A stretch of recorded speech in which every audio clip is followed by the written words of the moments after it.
ಈ ಗ್ರಾಮದಲ್ಲೇ ಈ ಮನೆ ತುಂಬಾನೇ ಅಪರೂಪ. ಹಳ್ಳಿ ಸೊಗಡಿನ ಈ ಗುತ್ತಿನ ಅರಮನೆಯಲ್ಲಿ ನೂರಾರು ಗೋವುಗಳಿವೆ. ಯಾವುದೇ ಲಾಭ ಕೊಡದೆ ಹೋದ್ರೂ ಕೂಡ ಗೋಪ್ರೇಮ ಇಲ್ಲಿ ರಾರಾಜಿಸ್ತಾ ಇದೆ. ನೂರಾರು ಹಸುಗಳ ಲಾಲನೆ ಪಾಲನೆಯ ಅಪರೂಪದ ಸ್ಟೋರಿ ಇಲ್ಲಿದೆ.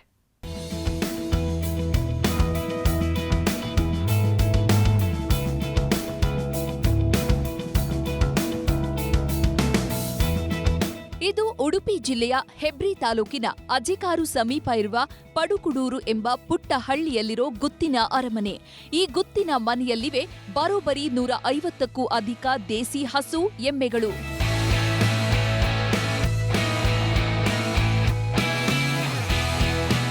ಇಲ್ಲಿ ಯಾವುದೇ ಫಲಾಪೇಕ್ಷೆ ಇಲ್ಲದೆ ದೇಸಿ ತಳಿಯ ಹಸುಗಳ ಲಾಲನೆ ಪಾಲನೆ ಮಾಡಲಾಗ್ತಿದೆ. ಅಲ್ಲದೆ ಗೋಸೇವೆ ತುಳುನಾಡ ಸಂಸ್ಕೃತಿಯಾಗಿ ಬಂದಿದ್ದು ಮಲೆನಾಡು ಗಿಡ್ಡ ತಳಿಯ ಹಸುಗಳ ಸಂರಕ್ಷಣೆಯ ಜೊತೆಗೆ ಗುತ್ತಿನ ಮನೆಯ ಗತ್ತು ಕಾಪಾಡಿಕೊಂಡು ಬಂದಿರುವುದೇ ಇವರ ವಿಶೇಷ. 150 ದನಗಳಿವೆ, ಮತ್ತೆ ಸ್ವಲ್ಪ ಒಂದು 30 ಎಮ್ಮೆಗಳು ಥರ ಇದೆ. ಇವರಿಬ್ಬರು ಒಳ್ಳೆ ರೀತಿಯಲ್ಲಿ ನೋಡ್ಕೊಂಡು ಹೋಗ್ತಾರೆ. ಬೆಳಿಗ್ಗೆ 8 ಗಂಟೆ ಹೋದರೆ ಸಾಯಂಕಾಲ 5 ಗಂಟೆಗೆ ಬರ್ತವೆ. ಒಳ್ಳೆ ರೀತಿಯಲ್ಲಿ ನೋಡ್ಕೊಳ್ತಾರೆ. ಮೇಯ್ನ್ ಅಂದರೆ ನಮಗೆ ಅದರಲ್ಲಿ ಹಾಲಿಗಿಂತಲೂ ನಮಗೆ ವ್ಯವಸಾಯ ಇದೆ. ಎಲ್ಲ ಗದ್ದೆಯನ್ನು ನಾವು ವ್ಯವಸಾಯ ಮಾಡ್ತೇವೆ, ಭತ್ತ ಬೆಳಿತೇವೆ. ಅದಕ್ಕೆ ನಮ್ಗೆ ಯೂಸ್ ಆಗ್ತದೆ, ಒಳ್ಳೆ ಯೂಸ್ ಆಗ್ತದೆ. ನಾಟಿ ಗೊಬ್ಬರ, ಇದು ಗೊಬ್ಬರ ಯೂಸ್ ಆಗ್ತದೆ. ನಮ್ಮದು ರಾಸಾಯನಿಕ ಗೊಬ್ಬರ ನಾವು ಹಾಕೋದಿಲ್ಲ. ಅಂದರೆ ನಮಗೆ ಇದರದ್ದೇ ತುಂಬ ಸಿಗ್ತದೆ. ಅದೇ ಮತ್ತು ಒಂದು ದನ ಸಾಕಿದಾಗ ತುಂಬ ಮನಸ್ಸಿಗೆ ನೆಮ್ಮದಿ ಆಗ್ತದೆ. ಅವು ಬಂದಾಗ ನೋಡಿದಾಗ ತುಂಬ ಖುಷಿ. ಅದಕ್ಕೋಸ್ಕರ ನಾವು ಸಾಕಿದ್ವಿ.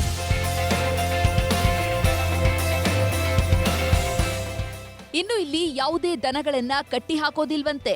ಬದಲಾಗಿ ಕೊಟ್ಟಿಗೆಯಲ್ಲಿ ಸ್ವಚ್ಛಂದವಾಗಿ ಓಡಾಡಿಕೊಂಡು ಇರುತ್ತವೆ. ಸಂಜೆ ಹೊರಗೆ ಬಿಟ್ಟ ಕೂಡಲೇ ಓಡೋಡಿ ಹಳ್ಳಿಯಲ್ಲಿರುವ ಮೈದಾನದಲ್ಲಿ ಒಂದಷ್ಟು ಸಮಯ ಕಳೆದು ಮತ್ತೆ ಕೊಟ್ಟಿಗೆಗೆ ಬರುವ ಈ ದೃಶ್ಯ ನಿಜಕ್ಕೂ ಅಪರೂಪ. ಮಲೆನಾಡು ಗಿಡ್ಡದ ಬಗ್ಗೆ ಹೇಳುವುದಾದರೆ ಈ ದನಗಳು ಇಲ್ಲೆಲ್ಲ ಮೇಯ್ಕೊಂಡು ಬಂದು ಸಾಯಂಕಾಲ ಅದೇ ಚಾಚು ದಪ್ಪದ ಅದರ ಟೈಮ್ ನೋಡಿದರೆ ನೀವು ನೋಡ್ಬೋದು. ಈಗ 8 ಗಂಟೆಗೆ ಹೊರಗೆ ಬಿಟ್ಟರೆ ಕರೆಕ್ಟ್ 5-5:30. ನಮಗೆ ಅಷ್ಟು ಮನುಷ್ಯರಿಗೆ ಅಷ್ಟು ಬುದ್ಧಿ ಬರೋಲ್ಲ. ಆ 5:30ಗೆ ಬಂದು ಮನೆ ಹಟ್ಟಿ ಸೇರ್ತದಲ್ಲ, ಅದನ್ನು ನೋಡಲಿಕ್ಕೆ ತುಂಬ ಖುಷಿ. ಅದರಲ್ಲಿ ಹಾಲಿಗಾಗಿ ಅವರು ದನ ಎಂತೂ ಸಾಗಲಿಲ್ಲ, ಲಾಭ ಎಂತೂ ಇಲ್ಲ. ಅವರು ಮನೆಗೆ ಬೇಕಾದ ಒಂದು ಈ ಪ್ಯೂರು ಒಂದು ಉತ್ತಮ ಗುಣಮಟ್ಟದ ಹಾಲು ಸಿಗ್ತಲ್ಲ, ಅದನ್ನು ಮಾತ್ರ ತೆಗೆದು ಮತ್ತು ಕರುಗಳಿಗೆ ಬಿಡ್ತಾರೆ. ಮತ್ತು ಇದರ ಬಂದ ತುಪ್ಪವನ್ನು ತೆಗಿತಾರೆ. ಆ ತುಪ್ಪ ಏಕೆಂದರೆ ನಮಗೆ ದೇವಿಗೆ ಈ ಮನೆಯ ತುಪ್ಪವೇ ಯೂಸ್ ಮಾಡೋದು. ಎಲ್ಲಿಂದಲೂ ಅಂಗಡಿಯಿಂದ ತುಪ್ಪ ಅವರು ತರೋದಿಲ್ಲ. ಆ ಎಲ್ಲ ಪೂಜೆಗಳಿಗೆ, ಆ ನವರಾತ್ರಿ ಇರ್ಬೋದು, ಚಂಡಿಕಾ ಹೋಮ ಇರ್ಬೋದು, ಎಲ್ಲ ಈ ಮನೆಯಿಂದಲೇ ತುಪ್ಪ ಅದಕ್ಕೆ ಅಭಿಷೇಕ ಆಗ್ತದೆ. ಹಟ್ಟಿಯಲ್ಲಿ ಹುಟ್ಟಿದ ಗೋವುಗಳನ್ನ ಎಂದೂ ಮಾರುವುದಿಲ್ಲವಂತೆ. ಕೆಲವೊಂದು ಹಸುಗಳು ನೀಡುವ ಹಾಲನ್ನ ಮಾರಾಟ ಮಾಡೋ ಬದಲು ದೈವದ ಸೇವೆಗೆ ಮಾತ್ರ ಬಳಸಲಾಗುತ್ತೆ. ಒಟ್ಟಾರೆ ಗುತ್ತಿನ ಮನೆ ಸಂಪ್ರದಾಯ ಪಾಲನೆಗಾಗಿ ಇವರು ಮಾಡ್ತಾ ಇರೋ ಗೋಸೇವೆ ನಿಜಕ್ಕೂ ಶ್ಲಾಘನೀಯ. ಗಣೇಶ್ ಸೈಬ್ರಕಟ್ಟೆ, ನ್ಯೂಸ್ 18 ಉಡುಪಿ.